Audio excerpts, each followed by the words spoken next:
In the past 2 years, a spate of similar bills has swept through state houses across the country. In all, watch groups have tracked 49 bills that have passed into law in the United States that affect gender-affirming care, what can be taught and said in schools, which bathrooms students can use, and which books belong in the library. These bills mostly impact school environments. And that has one group of folks feeling pretty apprehensive. LGBTQ educators have been protected by federal law, Title VII of the Civil Rights Act, that according to a Supreme Court decision in 2020, outlaws discrimination based on sexual orientation and gender identity. But now protections like those are feeling tenuous. And that has some educators and some teaching and learning students at Ohio State's College of Education and Human Ecology wary about what will come next. Inspire's own Maya Stepnick, an incoming junior in the primary education program, talked to fellow students and 2 seasoned educators about how today's education climate is impacting their choice to teach.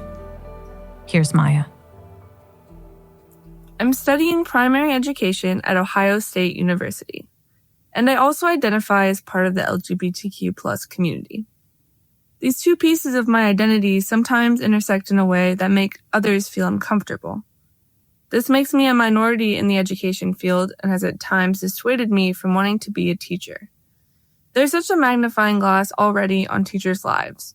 Being queer can add an extra layer of vulnerability that can feel isolating and scary, especially right now. Naturally, I'm not alone in feeling this way. I don't believe in education if it's not inclusive, and obviously, with everything that's happened, that is just not a possibility, especially in Ohio. And I can't stand for that, especially being a queer teacher. It's just something I cannot do. And who knows how bad it's going to get. According to Brown University, approximately 4.8% of non-LGBTQ+ identifying people chose to become teachers, while only around 3.4% of LGBTQ+ individuals follow the same career path. This discrepancy could have negative implications for school districts struggling to find teachers, as well as for queer educators and queer students. I'm Maya Stepnick, an intern for the Ohio State University Inspire podcast. How can we navigate a field that is not always welcoming to queer people? If people who would make great teachers are discouraged from entering the field, what does the profession lose? And how will the students suffer? What are the parents, communities, and districts afraid of? Robin Chenoweth is the Inspire podcast producer. Inspire is a production of the College of Education and Human Ecology.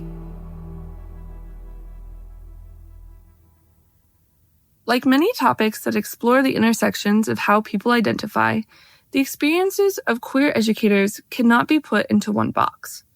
They can be drastically different, dependent on many factors. What state does this person live and work in? Are they also a person of color?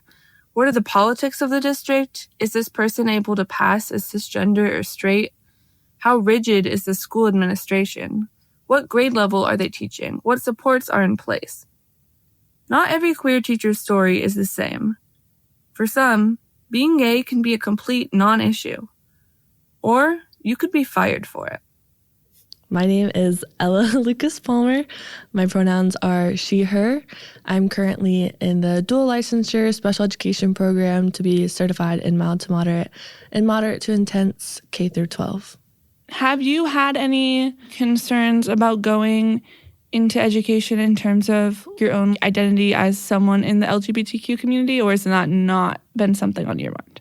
Yeah, I would say definitely within the past year, and specifically one class that I took that really made me start to think about it more so, that it really is being a minority as an LGBTQ student now and then teacher in the future. And if I think back to my own days in high school and elementary school, on the very first day of school, you go in and the teacher has an About Me PowerPoint and their beautiful pictures of their kids and their husband and their dogs. And it's amazing. I love that. I do think it really helps build connections with students, knowing that teachers are real people. But if you were to think about that as an LGBTQ perspective, and to then instead say, I go in my first day of school and I have this super cute PowerPoint of me and my partner who identifies as a woman, just to see two women together. You're going to get questions from kids. You're going to get kids who tell their parents, and then you're going to get angry emails from the parents. It might go as far as the school board. I've had teachers who have pictures of their family on their desk, which again is great.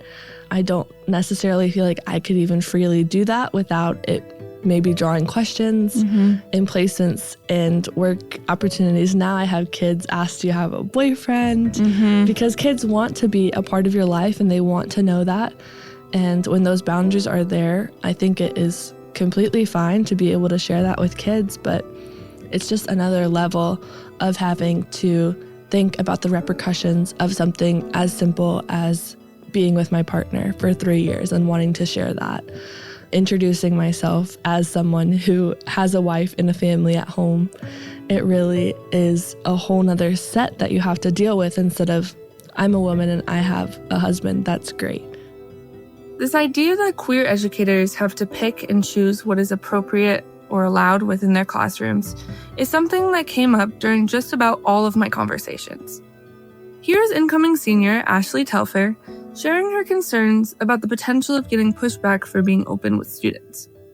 One of my concerns and fears is having to pick and choose the districts based on what their policies are in terms of teachers and how we show up. I've heard lots of stories of other people in education having to hide their identity or their gender identity, and it definitely scared me away at first in terms of, is this something I'm going to have to combat? I know so many people who are so accepted by the places they work at, and it's not a problem at all.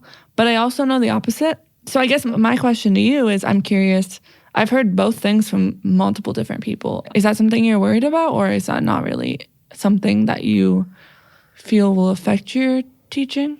It's definitely something that I've thought about. I think I have a certain level of privilege as a typically straight presenting person. I think that that's something that a lot of queer educators don't have the privilege of because they present more queer, or they present more as, not as the gender that they were born as or whatnot. And so it's easier for them to get targeted in a situation like that than it would be for me.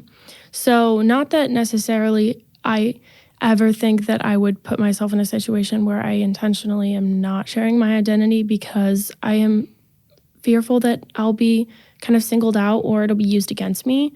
But, if I'm in a situation where I'm in a school and I don't realize, how they operate at the beginning of the school year, I could survive for the rest of the school year and kind of shield myself a little bit if that's necessary. So it's something that scares me because I don't, why would a school ever be like that? That's just what kind of frustrates me, is I can't imagine there ever being a school where I feel scared to share who I am. But I know that happens. And so I think that's what worries me the most about it. I mean, especially right now, it's something that you have to be aware of because who knows what people are going to think that they can get away with at the current time. Absolutely. Joey Fadley, an incoming junior in the college, is especially worried about new policies going into place in Ohio that will affect all educators, not just queer ones. How are you feeling right now about your major, about your career path? It seems right now that you feel pretty good about it. Do you have any concerns or anything like that? Not with the job. Okay. But politically, yes, if that makes sense. Yeah. Especially now. Yeah. I feel like I was going into this and then the election happened and I feel like everything is crashing and burning, but I still want to power through it. I do think things are going to be a little weird. I do think things are going to change dramatically from how I was taught in school. Even though things are going to be bad, I feel like I can still teach and be a good teacher and help these students for what they deserve and what they need. Fadley plans to be as open about his personal life as his straight counterparts are. He wants to be treated with the same respect as any other authentic, hardworking, dedicated teacher. When asked about bringing up future partners in front of his students, here was his response.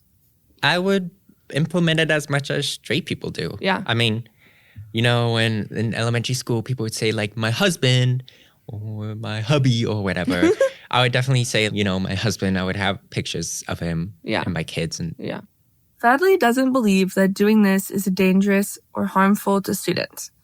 In fact, representation serves the opposite purpose. Here's Bexley City Schools principal, David Schottner, speaking about representation. Schottner completed the college's principal licensure program in 2019. I currently serve as the principal of Cassingham Elementary in Bexley City Schools. It is the elementary school that serves Central Bexley. I feel like everybody deserves the right to be who they are and not have to hide anything.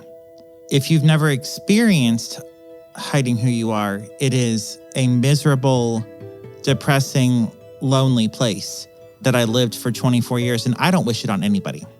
Part of the reason I became an educator is to be that role model for that child who felt lonely and needed a connection. Representation in every way is so important. Everybody deserves to feel like they are important, they are valued, they are heard. And I think that starts in the elementary grade levels where kids can feel lonely and isolated. So as teachers, we need to be diverse so that the kids feel seen and represented. So I think that is why it's important to have gay educators, educators of color, educators of different religions, educators of all backgrounds, so that all different perspectives are brought to the table. I think that's so crucially important. We are a part of that village that help parents raise students and raise children to become the amazing adults that they can be. So I think that's why it's really important that we are able to be out in ourselves, to show kids, gonna kind of take it down a dark path here, but the number of suicides for LGBTQ teens is horrifying. So if it just takes one connection and one adult to get involved in a youth's life and say, you matter, you are worth it, you need to stick around because you're amazing, one person can save someone else's life. So that's why we have to have queer educators to show our queer youth that you matter, it does get better, and we're here for you. Joey Fadley also hopes to be this welcoming, safe person for all of his future students. if I'm teaching like younger grades, especially, I might be the first door open into the queer world. They might think like, whoa, men can marry men, women can marry women. If a student came to you with questions or anything like that, you would have conversations with them. I would, yeah. I mean, it would definitely be like a student-led conversation. Yeah. Like I would definitely answer the questions truthfully in a appropriate manner. Yeah, because there's an age-appropriate way to do everything. Exactly. I asked Ashley Telfer what she thinks would happen if she were in a situation where she wasn't allowed to be out at work. I definitely think that if I was required to hide my identity as a teacher in the school that I was in, it would very much put me on edge every single day being in the classroom. And I would not be able to be the best educator that I could be because I would be kind of in constant duress that I was going to be found out or that I would be thought of a certain way, because at the end of the day, my identity is my identity. But when I'm at school, I'm a teacher, and that's all that matters. You know what I'm saying? Absolutely. And so I feel like it would cause an unnecessary level of stress that would in turn impact my students because I wouldn't be giving them 100%. I would be giving them a portion of that because the other portion would be going to kind of this anxiety that I have about my situation and everything that's going on around me. So I think that that's one very major thing. And I also know how that feels because I spent so much of my life, feeling like I had to hide and having that constant anxiety. And so I know how it impacts me. And I know that it would be a big problem for my teaching. I'm John Eckenrode. I use he, him pronouns, and my current title is 6th through 8th grade English Language Arts elective teacher in Reynoldsburg City Schools. Being a queer kid in rural Ohio, Northwest Ohio, like you would understand, it was hard and it was anxiety inducing. Yeah. And so I think that was something that really pushed me away from going into education right away. Oh, yeah. And then I decided I wanted to be that person that can help other students feel good about themselves and just be there for kids that I didn't have. I didn't have a representation. I didn't feel important to any of my teachers. When you get in as a teaching role, one of the questions people ask is like, what teacher made you want to become a teacher? Or like, what teacher made that lasting impact on you? And my response is like, none of them. Having queer representation or acceptance growing up means a lot. Ella Lucas Palmer. I think that whenever I had a teacher who even had an LGBTQ flag in the room, it made me feel more seen. So I think I do kind of have that drive and that thought in the back of my mind that I would like to be able to be proudly a part of the LGBTQ community, so that kids at the back of the class, you know, who are struggling with their own identity, feel seen and feel like they are represented as someone who is an adult and, you know, in whatever profession, even if they don't want to be a teacher. Just taking up that space really does make all the difference. And seeing that space being taken up by people who are like you, look like you, act like you, whatever it may be.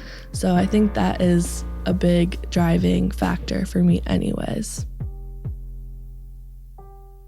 I spoke with Fadley about how kids, especially the younger ones, are typically curious, but also welcoming and accepting. They appreciate vulnerability and trust. The most I get is, are you a girl or a boy? Yes. That's what I get a lot. I've been getting that too. And I They say, don't what do know. you think? What are your thoughts? What am are I your today? What scares us most are the reactions of parents, coworkers, and administrators, not the students. Ashley Telfer. People are so scared that Yeah. gay people are indoctrinating children. It's Making very them gay. It's very strange. It's very strange because It's an obsession. it is, and I don't understand why people are so obsessed with children's gender identity or their sexual orientation, because kids don't really care. No. And I don't care as a queer teacher No. if my student is gay or if I think that they're gay. I just kind of let them be whoever they want to be because that has been proven to be the most beneficial to their development. You know, just because my kid who looks like a boy decides he wants to wear a dress doesn't mean he's trans or gay. Yeah. You know, it's just a very strange obsession that they have with it. As I talked more with each person, it became clear that queer people in education are in such a unique place in terms of balancing the expectations of being teachers with the scrutiny from others about how we approach our privacy and personal lives while at work. It is really tough when others call into question your qualifications in working with students because you are gay, trans. Someone close to Lucas Palmer had recently posted their harmful views on social media, and this feels threatening to her. Some of the things that he posts are just horrible. Yeah. Horrible messages that are being hidden behind this message of spreading religion. And again, respect to whatever religion, but if your religion is interfering with someone else's existence. No then, respect to hate. Yeah. No respect to hate. Absolutely. We also talked about a class discussion from a course we were both in our freshman year, School and Society. And I mean, that's a conversation that we had in that class that we had together. Of there was the parallel drawn that people brought up, like, I'm trying to remember exactly what it is. You know what I'm talking about? With the shirt. Yes. Yes. I think we should share that. Well, I said if I wear a shirt that says holy matrimony is between one man and one woman, that is inherently harmful to a wide group of students. And then someone said, well, if you wear a Love is Love shirt, then that could also be harming a group of students. And you're like, is it? Not. Because Love is Love doesn't say anything about love is only love if it's gay love. Like, that's not what that means, like, at all. I mean, we looked at each other in that moment and just we were like, jaws on the floor. Yeah. Okay. So I think that scares me a little bit. It was a little scary. It's just such a bizarre parallel to draw. It is. Like any other discrimination or workplace harassment, even the fear of this could happen to me, because it has happened to others, is strong enough to discourage people, including myself at times, from wanting to become a teacher. No one wants to feel unappreciated at their place of work, and no one wants their integrity as a professional to be questioned simply because of their gender or sexual orientation. Here are some stories about the good and bad sides of being an open, out, queer educator. I asked John Eckenrode about some of the ways his experiences as a teacher are unique because of his identity as a gay man. One thing I'm curious about, because you're in middle school, have you had a lot of students come out to you or ask you for advice or disclose things to you? Is that something that has happened? Yeah, I probably have had about 20 to 25 kids in my 8 years come out to me personally. And then I've had some just generalized come up to me and be like, hey, this is now my pronouns and my name. And it's really nice to have that moment with students. Mm-hmm. And that's what's really nice, to also be openly queer and happy. If there are students in here that are queer, mm-hmm. there is someone here who's not scared or that is like them. Yeah. And openly like them. Earlier that day, Eckenrode had just come out to one of his classes for the first time. This can be a double-edged sword, he said. Actually, today was the first time I came out to one of my classes, and they just kept asking, if I had a wife. Yeah. Said no. And then one kid kind of made a snide, ask if he has a husband. And I was like, no, I'm not married. And then they asked if I had a girlfriend. I was like, no, I don't have a girlfriend. And then the kid kind of said, snide again, ask if he has a boyfriend. And I was like, this isn't important to what we're learning about. And I told them, and then a bunch of the boys started laughing and giggling about it. And I'm like, see, this is not safe still. It's still not safe. And obviously I don't really care what those kids think in that sense, because they're children and they're 6th grade boys. It's not a big deal to me as an adult. But it doesn't feel great. It is common for queer people to get remarks like these from students. Oftentimes they are rooted in misunderstanding or curiosity, not hate. The same week that I had this conversation with John, a 4th grade boy in my placement asked me repeatedly if I had a boyfriend and if I wanted a husband and kids. He wouldn't drop it.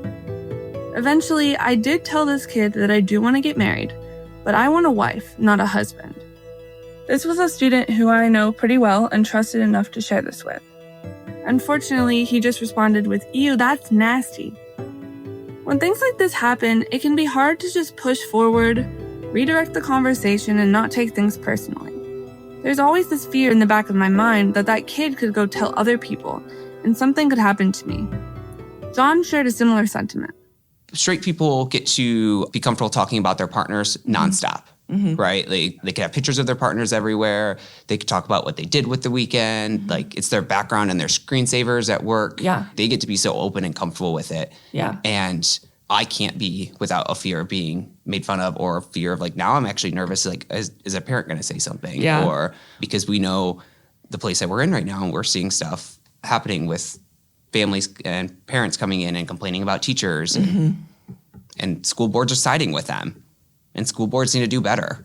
Support, like the support that Eckenrode receives in his current district, makes a huge positive difference. Queer people tend to band together within education, as we do in many places. So finding support within your district, or in any capacity, can also be very beneficial. Have you been able to find other queer educators in your school and your district? Yes, actually. Okay. So this is really cool. Yes. I play in Stonewall Sports. Yeah, I've heard of that. Yes. So I play kickball right now. Okay. And there's a couple queer educators on our team. And right now we're actually kind of organizing a happy hour meetup monthly. Yeah. And so that's kind of getting started now, to kind of build a culture of queer educators and having a support system for each other because of how stressful it is. Yeah. And I think that I'm really excited to see that. My last boss, who also you interviewed, David Schottner. Yeah. It was awesome to have him there and have that support system as your admin there. Yeah. Because he's on your side, probably. Yeah. He's going to support you. He's going to understand what you're going through. And so making sure you do find that queer space. Having been in the field for over 23 years, David Schottner's reassurance and lived experiences were helpful to hear as a young person. He has had past experiences where he was not supported as an out gay educator. Thankfully, he is now in a district where he is well supported. I asked him to speak a bit about these two experiences and how the support that he had affected how he's able to show up as a teacher. So I think one factor here is geography, and one factor here is time. When I started teaching, it was 2001, which was, being gay was much different then. I'm actually listening to a rewatch podcast for Will and Grace. and it's taking me back 25 years, which is so fun. But they have so many good discussions about the world was such a different place. We had gay bars and gay clubs because it's the only place we could go to feel accepted. So it was a completely different world. We were much more isolated. We had to find our people and kind of stick with our people. So my first 3 years when I taught in Cincinnati, I was still in the closet, which was difficult. I feel like some people knew, but it was something we didn't talk about. When I was able to move up to Columbus in 2005, that's when I was able to come out, be myself. So when I got my job in Reynoldsburg, it was a fresh new start. I came in as the new gay teacher. Everyone knew it. And during my teaching years, there was still some hate, some negative comments. But when you work with younger students, I taught 3rd grade, they don't care. They love everybody. Kids are great. If I had any issues, it was from parents.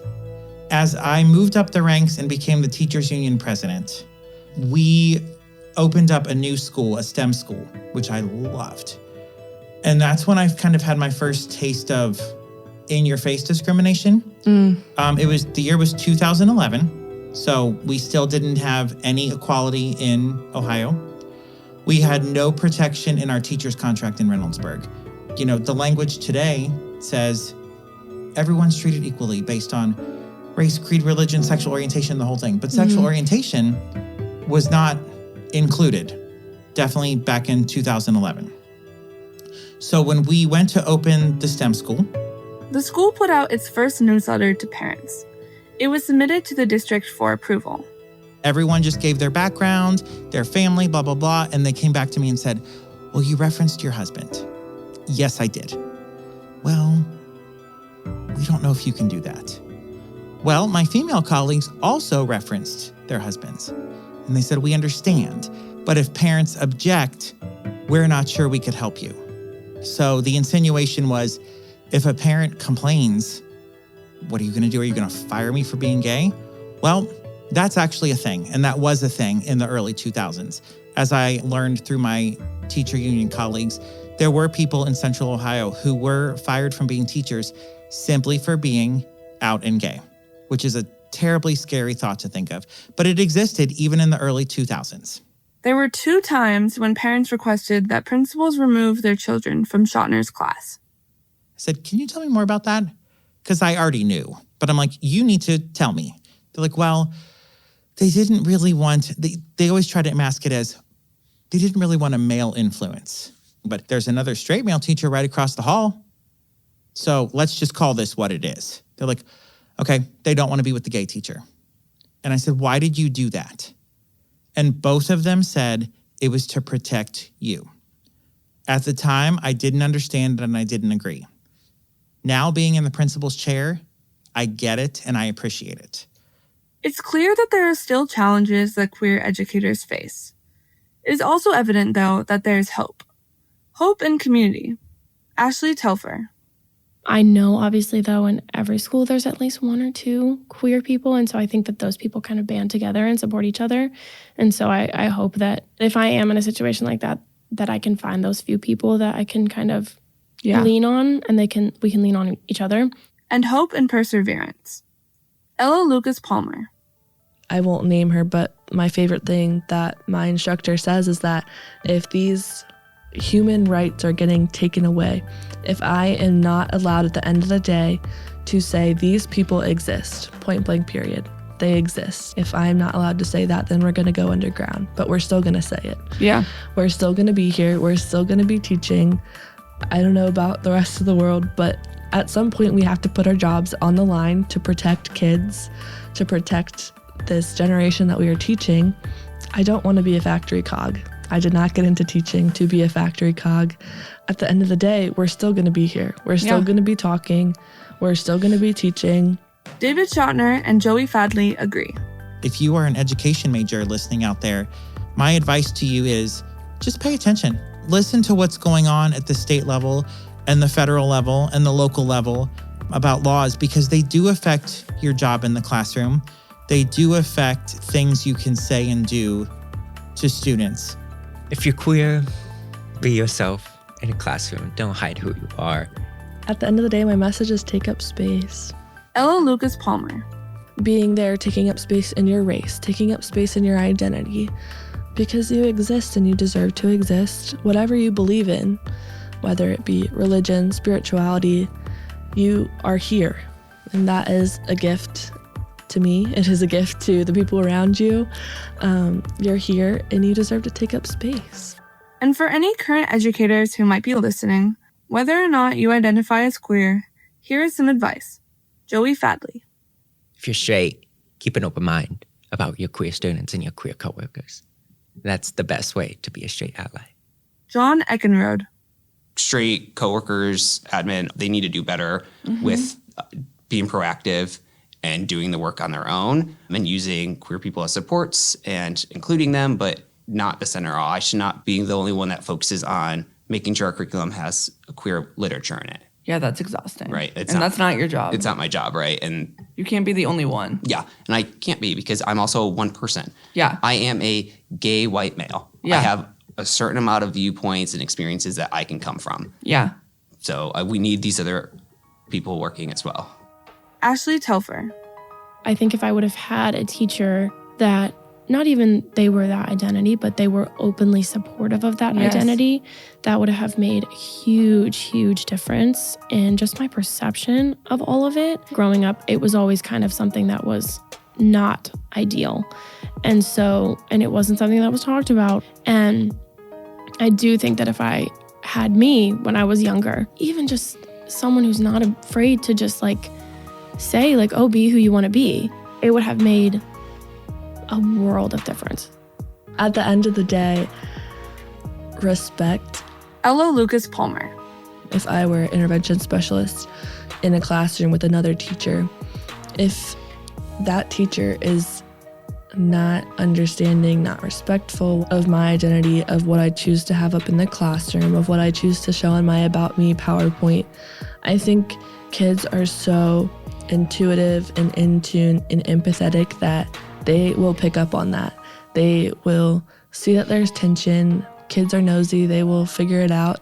And I think that makes a huge impact in a classroom environment. I feel everything boils down to is just respect and giving people space to exist as they are. Because the moment that we don't is when we start to snuff out people. Respect. What a simple, beautiful notion. Right now, things are scary. New bills are being passed, and teachers are losing support.